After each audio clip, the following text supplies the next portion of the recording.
Campers, backpackers and park rangers of Reddit, what is the weirdest or creepiest thing you have found while in the woods? Not me, but a buddy found a young kid, 16 I think, in the process of trying to hang himself about 5 years ago. He was hooking a makeshift noose up to a tree. Upon seeing my friend he stopped. My buddy talked with him and they walked and talked. The lad was gay and his parents and family had disowned him when he came out to them. My buddy and his wife let him stay with them for a few weeks until he moved to a family member's house. They are still firm friends. Stories like this make me love Reddit more. Was camping in Norway during summer a couple years back. One morning while I was half asleep considering to get up or not, the tent suddenly started to shake violently. First thought in my mind was that it was a random hiker fricking around with my tent, so I shot out of the tent in my pants to confront the foe. I was greeted by over 100 caribous surrounding my tent. Turned out the bravest reindeer tripped over the lines of my bright orange high visibility tent. You were lucky it wasn't a troll. I found 2 squirrels huddled together, dead, in the middle of a field. It was July. I still think about what must have happened and draw a blank. Maybe the lightning got em mid-coitus. Not me, but one of my friends went on a solo fly fishing camping trip for the weekend. He was in the middle of a creek fly fishing and kept hearing the weird garbled sounds from up the creek. So eventually he decided to check it out when he took a break for lunch. It turned out to be a guy that had tried to commit suicide by shooting himself. But he was still alive. My friend hauled butt back to service to call 911 and had to hike back in to show the cops medics where the guy was. Never found out what happened to him, but my buddy was so freaked out that he had been that close as the dude was just laying there for hours. Deer snuck up within a couple feet behind me, then suddenly coughed. Sounded just like a human and I knew I was the only one out there. Gave me a dang near heart attack. This one made me laugh. Just to imagine that deer trying to be so quiet and then coughing like that. Sounds like something out of a cartoon. But I'm sure in the moment I would have crapped myself.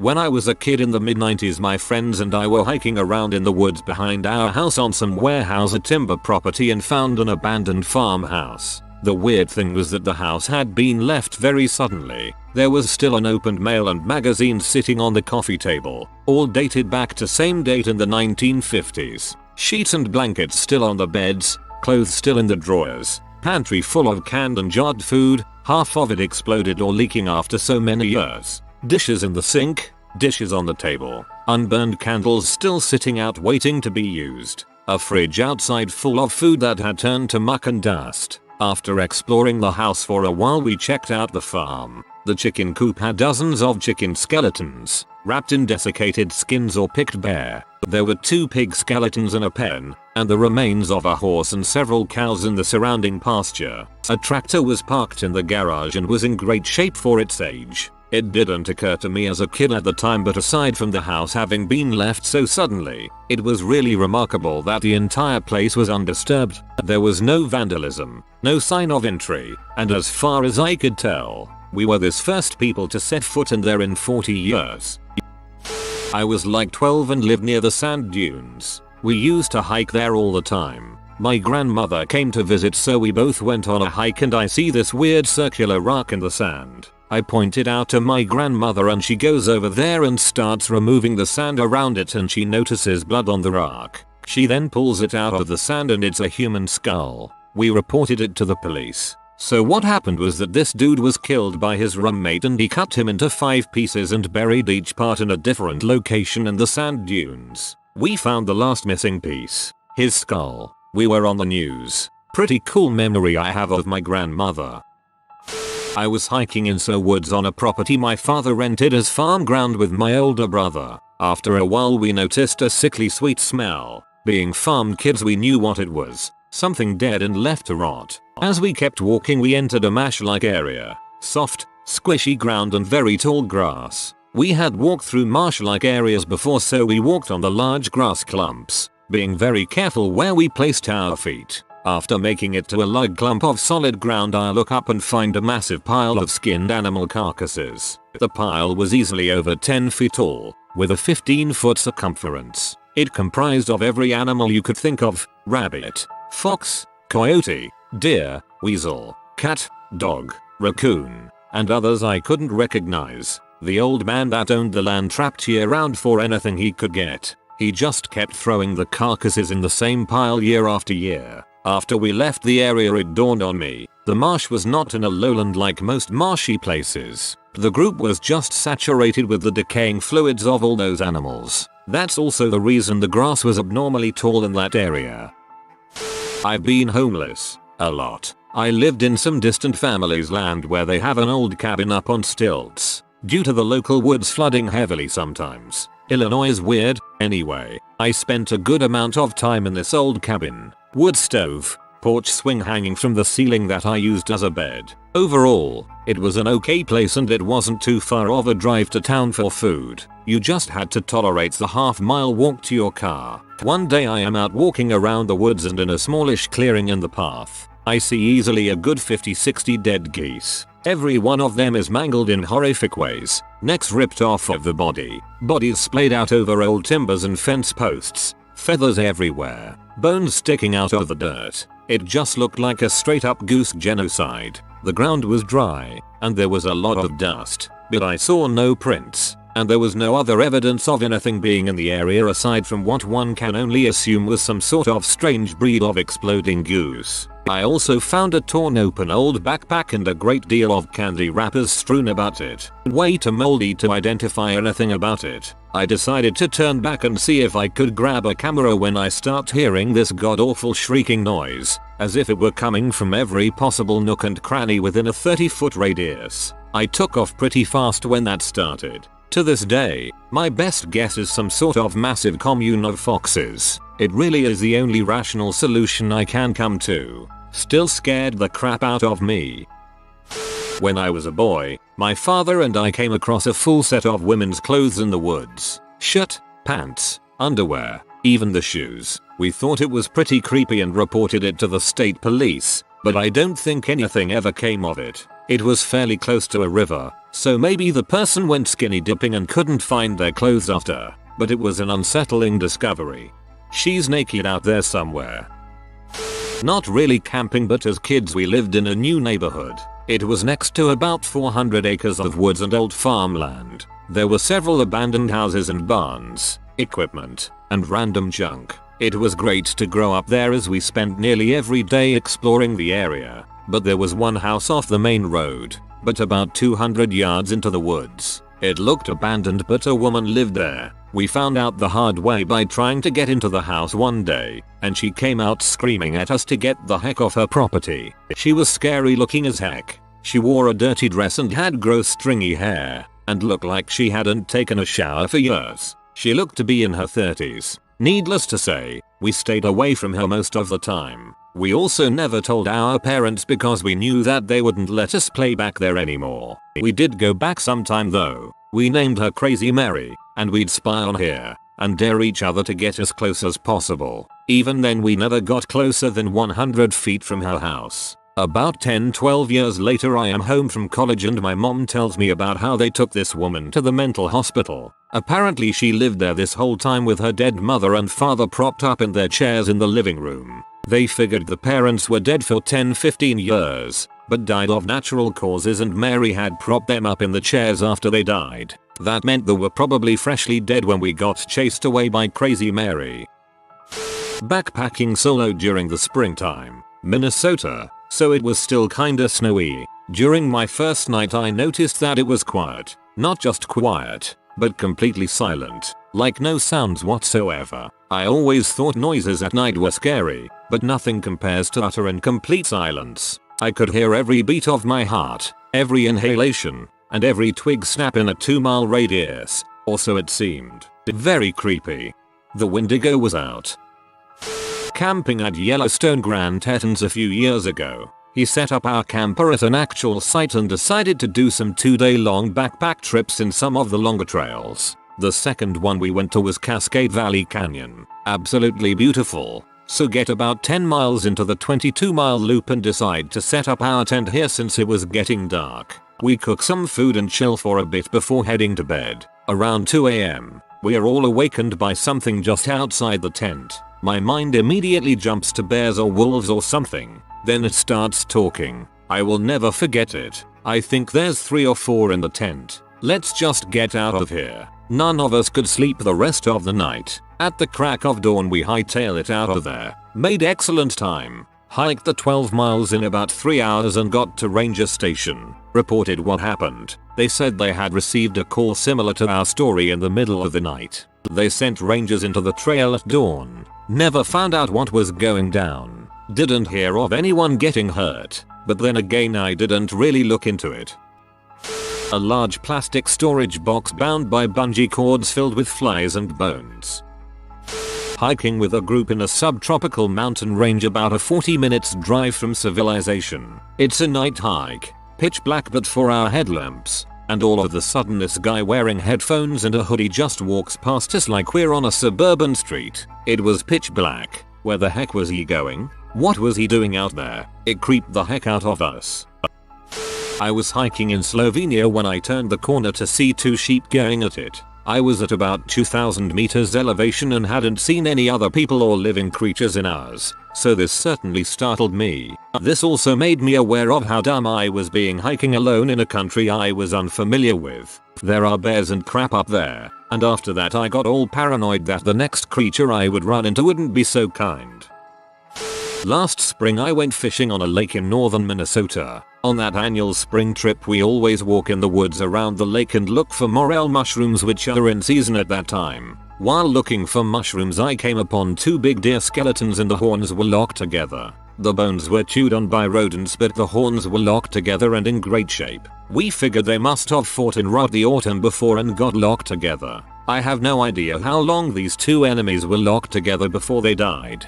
As a native Minnesotan this happens a lot. The victor of fights is often the only one left alive and depending on how big the loser is he can't always drag the other guy away with him. Sometimes they figure out how to unlock before one dies but frequently they both die as a result.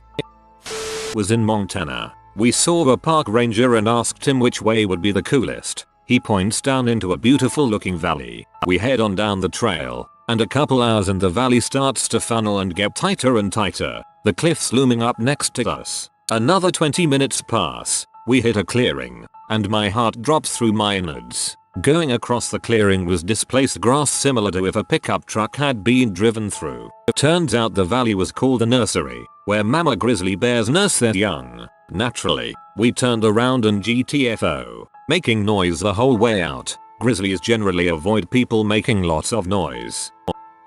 Me and my father were camping on a small lake in Canada. My father said that all through the night he could hear what sounded like large rocks splashing in the middle of the lake. Several times he left the tent with a flashlight only for the noises to stop immediately. My father is an avid fisherman and was certain that it wasn't fish breaking for flies on the surface of the water. I slept through the whole thing apparently. Copy pasted from a similar question. I found a dead guy hanging from a tree out in the woods of a Korean national park. Really scared the crap out of me and the 2 guys with me. We were looking for a point and walking up a very steep hill when we rounded a bush and pretty much stumbled into this guy who hung himself from a tree. I sent them back down the hill and called up the duty desk for the nearby post. Standing up on the hill looking out at the last thing the guy must have seen just left me feeling incredibly lonely.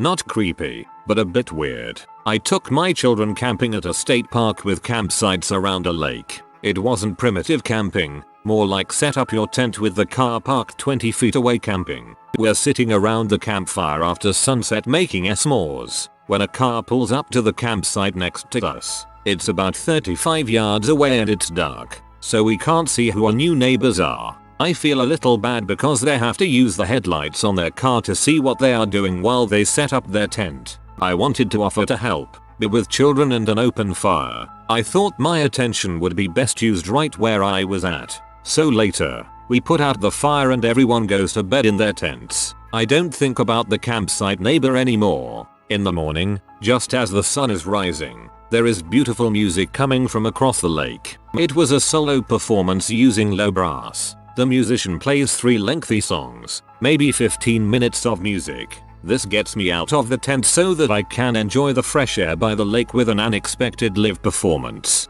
Once the music ends, I look over at the neighbor's campsite. I guess they are deep asleep or not impressed enough to come out the tent. I start a new fire to get ready for breakfast. About 10 minutes later, I see the campsite neighbor hiking back to his tent carrying a tuba. I'm in the middle of cooking, so it takes me a few minutes to go over and thank him for the nice early morning concert. I genuinely enjoyed it. By the time I get over to the campsite, he has already put away the tuba, packed up his belongings, and had his tent half put away. I tell him that I'm both impressed at his playing ability and grateful for the nice surprise. And then that is when I noticed it. This guy only has one arm. All of this would have been impressive for just one person to do. Setting up a tent in the dark, hiking with a heavy tuba in the dark so that you can perform a sunrise serenade, and tearing down a campsite in minutes. But this guy did it one-armed. Hats off to him. TLDR. One-armed man set up camp and get a sunrise concert with a tuba. My so's aunt is missing one arm. She cleans houses for living and does a ton of outdoor labor at her home. She makes me look like a lazy pose. When I was a kid, I went to a summer camp that would take older campers, 12-14, on excursions like a canoe trip and or a hike for about a week at a time. It was located in Massachusetts, so we did a lot of hiking along the Appalachian Trail. One hike, there was a group of about 7 girls and 2 counselors, 19-20 yo. I'll never forget, one morning we are hiking along the trail and run into a random guy who is alone, sleeping stark naked in the middle of the trail. Now, you can't camp on the trail on the everyone who hikes it knows that. You've got to camp in designated areas. This guy clearly didn't get the memo, so we carefully sidestep him and continue on our way. About 12 miles later, we get to our site for the night, and this dude is already there. Weird, considering we didn't see anyone pass us throughout the day. The whole night, he's real friendly, telling us things like, "My father owns these woods." "Oh yeah, he's your father, too." Weird crap. At one point, one of our counselors mentions that the site axe is missing. It was there when we arrived, and when she went to use it for firewood, it was gone. The guy had a knife collection he was keen on sharing with us, so it was pretty clear he was the one who took the axe. I didn't sleep a wink that night. The next morning, he was gone. Terrifying. I live in Alaska, and less than 2 months ago I was hiking through the woods on my way duck hunting. I was probably less than 100 yards off the trail when I found pieces of an extremely decomposed human body. Obviously I turned around immediately and called the police. The body was torn apart by animals and decomposed enough that it took a week or so to identify it. Turns out it was a 53-year-old lady who had gotten lost hiking a mountain a couple months earlier. What amazed me was that even with an extremely extensive search for her when she went missing, she still wasn't found, and she was so close to the trail. Oh god, that happened to my ex in Colorado. He and a friend went crawling around in a cave and came face to face with a guy that had become wedged betwixt 2 very large stone sides in this cave and died there. He has been missing for months, and there was also a pretty extensive search for him. Poor guy : I was kayaking down a river and got to a bend where the river widened and slowed down. I stopped paddling and was enjoying the sun and the view. What I thought was stick floating down the river was actually a snake swimming across, who decided to climb up on my kayak and sun itself.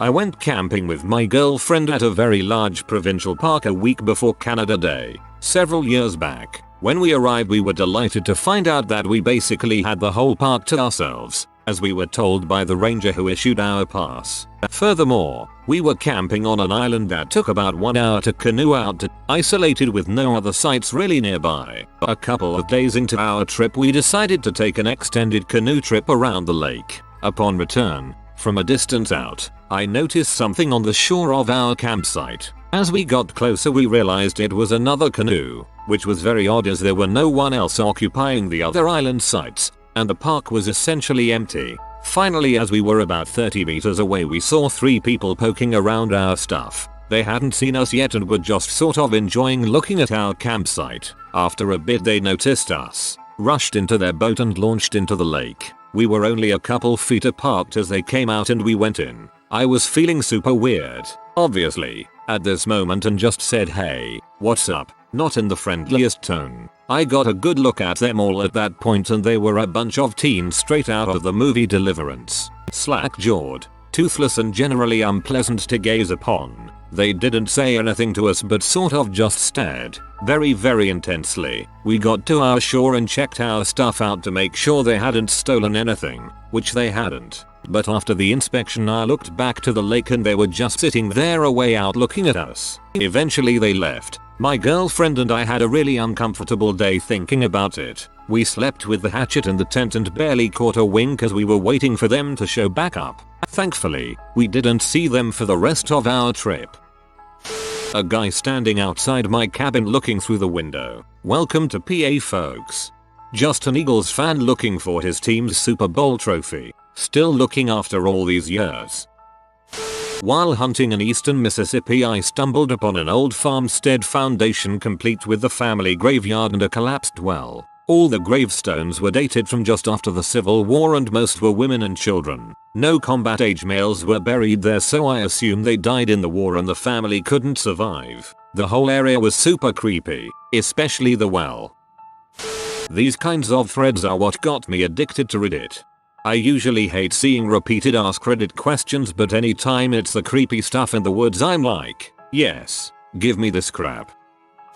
Years back in the Rocky Mountain National Park, there was a search for a park ranger whose car had been left at the parking area overnight when he didn't check in for work the next day. They knew roughly which set of trails he was intending to take, and my dad said, I bet I know exactly where the body is. If he took trail X, there's a spot that I've always been terrified I'd fall down. So for the heck of it we decided to hike up a different trail where we were pretty sure the body had fallen. Unfortunately, the waterfall was a bit too slick so we didn't get all the way. Later that day though, they found the body exactly where my dad thought it would be. It was a pretty clear situation where the guy died on impact, so the delay didn't really matter.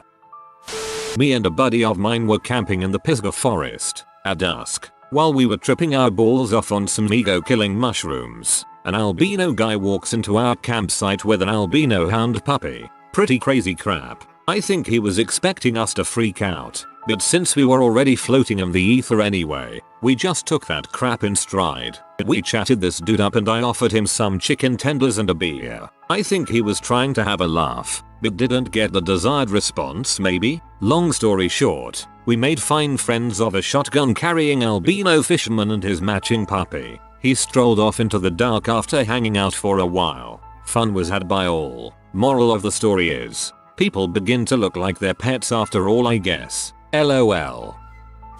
Park ranger here. Snowmobile patrol in the backwoods past Vale Pass and came across a pair of snowboard boots and a butt print at the edge of a drop. Put search and rescue on standby before getting to the bottom to only find a helmet and nothing else. Still no idea what happened that day. Reverse heli skiing.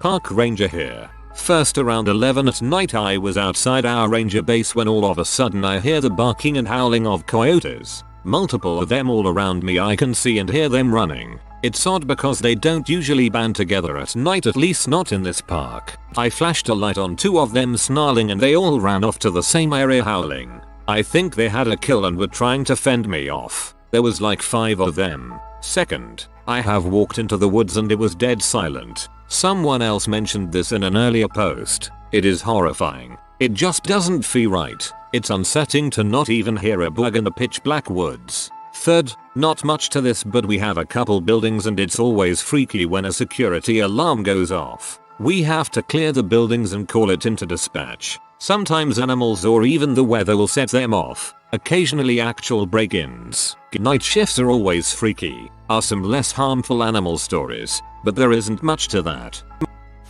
Half an alligator corpse, maybe 3 days dead, by a small creek behind a developing subdivision in SE, Pennsylvania. I was maybe 9, and there was an empty sandbank by the creek where my friends and I would particularly enjoy playing around. This day I was alone. I pushed through the heavy foliage as usual, only to find myself eye to eye with a goddamn alligator. I froze in place. I was heavily into Nat Geo and Animal Planet at that age, and vaguely thought alligators to be somewhat lazy. They were always just lying around en masse in the documentaries. That doesn't mean I was good in emergency situations yet. I must have stared at it for at least half a minute before I realized it wasn't moving. and it also smelled pretty bad. This is when I looked away from its head and realized its back half had been violently torn away. There was no blood, few flies, and it had definitely not been there the day before. Just half a dead lizard, unceremoniously deposited in my favorite creekside place, but I didn't know how to process it at all, so I slowly backed out of the brush, the instinct-driven, idiot part of my brain screaming, "Are we sure it's dead?" and ran back to my nearby hidden bike. I rode straight home and played Super Mario 64 all day instead. I never told my parents, or my young friends, about what I'd found. None of us returned to the creek bank for at least a week, by which time I suppose it had disappeared. All that was left was a foul, aged odor of rot, which my friends attributed to creek scum. I knew better, though. My husband is a ranger in charge of trail maintenance at a 1,000-acre park, and spends a lot of time doing trail work deep in the woods. He makes Blair Witch twig hangings and puts them in remote spots. Thinks crap's hilarious. I think it's pretty. Tell him thanks. Was camping with a few friends in high school and there was another family in a campsite next to us. The parents seemed normal but the kids acted weird. We were probably awake until 2 or 3 in the morning with the fire going and hanging out. I go find a place to pee with my headlamp on, and then out of nowhere I turn my head and 2 of the kids are right behind me with the creepiest smile on their faces. I immediately go off the trail and find a spot as far from them as possible. Still on edge, I make my way back to camp and sit back down, and then all of us see those 2 kids walk back to their tent hand in hand at 3 in the morning. Scared the heck out of me. Then all of us see those 2 kids walk back to their tent hand in hand at 3 in the morning. Buddy system, yo. I consider myself a master outdoorsman. I have been camping, hunting, fishing, hiking my entire life and almost feel more comfortable out in the woods than I do in the city. We have the luxury of some of the best backpacking in the US where I live, tons of beautiful high mountain lakes, very few people, lots of wilderness. You get the idea. 2 years ago, my friend and I were backpacking up to one of the higher lakes on a 16-mile loop. We found a great spot to set up camp at the end of the day and started exploring to find a good fishing hole. Not more than 100 feet away from where we had set up camp, we see a white object sitting in the middle of the woods. We walked over to get a better look and lo and behold, it's a toilet. And not just a toilet, there is a wooden platform and a deep hole dug at the bottom. It was one of the coolest things I had ever seen out backpacking. How and why someone managed to lug a full-size toilet and plywood up that far is beyond me. We asked around if anyone knew about the origins of the mystery forest toilet, but no one seemed to. While not really creepy, it was definitely weird, especially given the proximity of the toilet to the lake. On a bad rain year, that toilet would be underwater, but it looked brand new and didn't smell at all. It was one of my most favorite dumps I have ever taken. No walls, no windows, just me sitting on the can staring at the lake hoping a bear didn't come up behind me and eat me. The best part of this story is that you actually used it. Huh? I walked straight into a ring-necked spitting cobra once. It reared up and we just kinda froze and stared at each for a moment. The snake then turned and went the other direction and I got my breath back. Heart just stopped. One summer I was a camp counselor at a Girl Scout camp. I was in charge of the canoes. One day, we were going on a trip to this little island in the river. 2 canoes of girls, 2 canoes of counselors lifeguards. One of the other counselors sticks her paddle into the water and hits something within some of the weeds that's a bit stiff, so she looks close and see a freaking hand tangled up in the weeds. Needless to say, she was freaking out, but trying to not freak out so the kids wouldn't catch on. They were within eyesight but busy doing kids stuff. Some frantic whispering quickly filled all the adults in on what was going on and we decided to, well, just go ahead and go to the island and have lunch like we planned. Later that night when no kids were around, we came up with a plan to have people go out and check without kids the next day. Also, lots of talk of OMG, how could a body get out there? What if it's real? Lots of crazy hypothesizing. The next day we get out to the same spot, still see the hand sticking out of the weeds, and after some time pushing herself up to grab it, she does. Only to find out that it was an empty black industrial rubber glove. Pretty anticlimactic. Screw the kids, You should probably try to pull someone out if you find them underwater. Could have been a person drowning and already unconscious.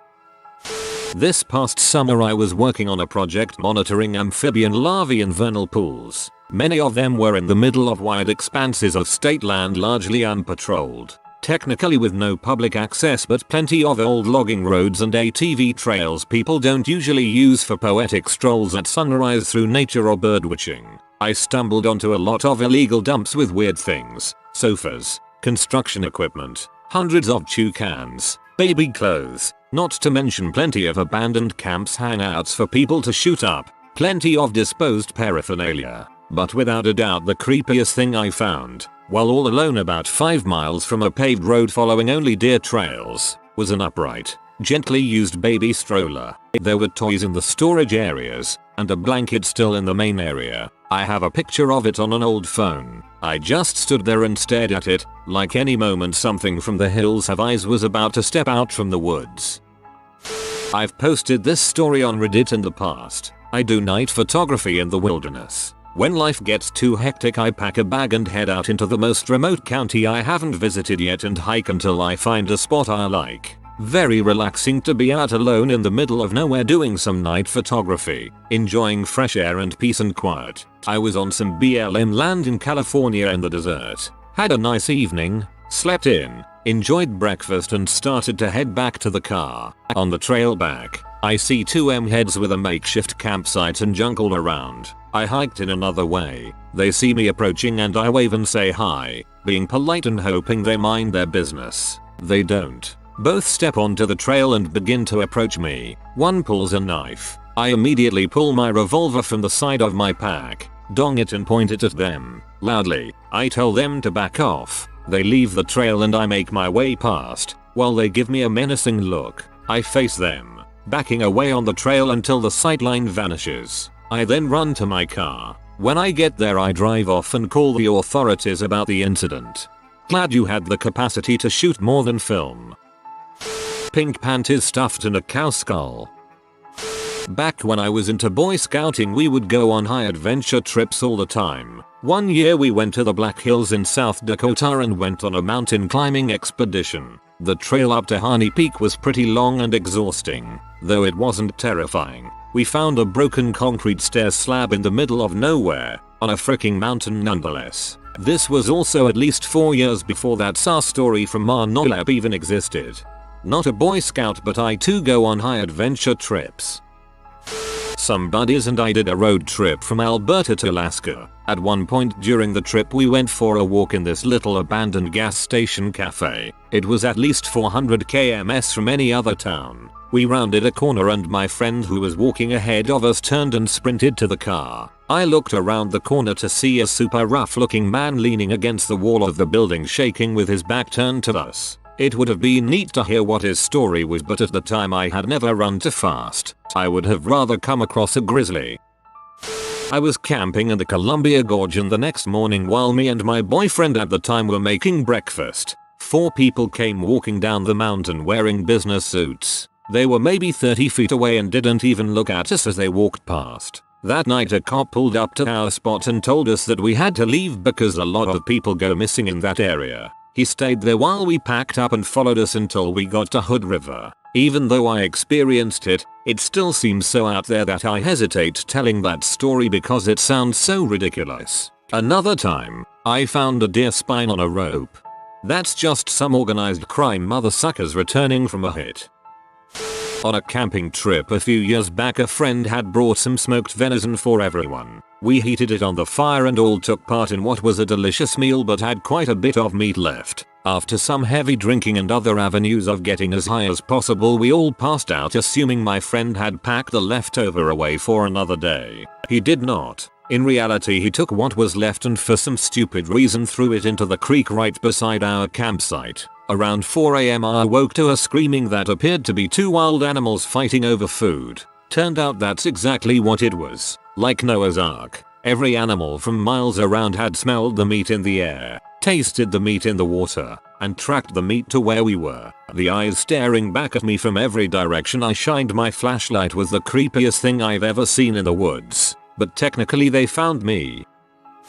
I'll just mention that the dozens of times I have found clothes in the woods always freaks me out. Often women's or children's clothes. Why are they there? How did this happen? Really? Another pile in the woods? Who is hiking and leaving half-buried clothes in almost every nature area I've ever been to? If you are new to the channel, you can subscribe.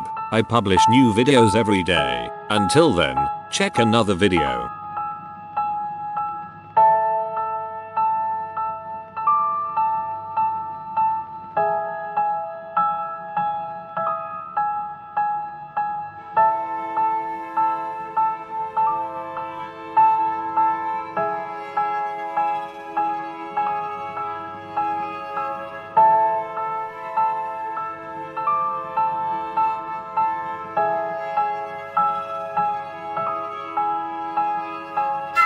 Bye for now.